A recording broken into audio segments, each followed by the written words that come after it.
Hello， 大家好，我是小广同学。前两期视频我们讲了 Adobe 公司的软件在协同工作方面的使用方法。这期呢，我们来讲一下苹果公司自家软件的协同工作的方式。如果视频对你有帮助，一键三连支持一下，感谢大家。现在呢，我的 Final 已经打开了。这个工程呢，是19年这个奔腾 T99 要上市的时候做的一个混剪的比稿视频，大家可以看一下。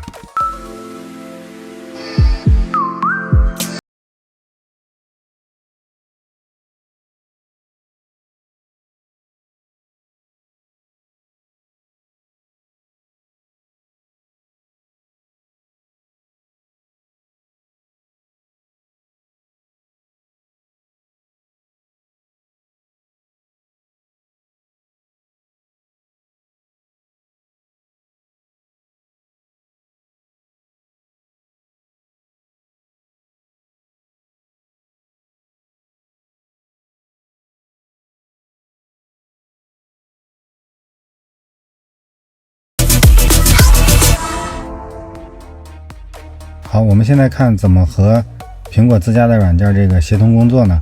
首先呢 Final 它自己输出的话也是可以，没有问题的哈，就是这里都可以设置啊，都可以设置这些东西。怎么协同工作呢？我们来看一下哈，也是点文件，然后呢发送到这个苹果的这个压缩软件啊，然后新建批量处理，我们点击一下。好，现在打开这个软件。可以看哈，视频呢已经发送到这儿了，也可以预览啊，也可以预览，也是有音乐的。然后呢，设置和位置这些呢都没有被指定。好，现在呢我们发送到这个软件以后呢 ，Final 就可以关闭了。现在呢没有对这个视频设置任何的这个参数哈，相信大家看过我之前出的这个。关于这个视频格式和编码的那几期视频的话，大家可能知道这个怎么用哈，我这里就不再赘述了。我们首先呢，把这个我设置好的 MP4 拖进来。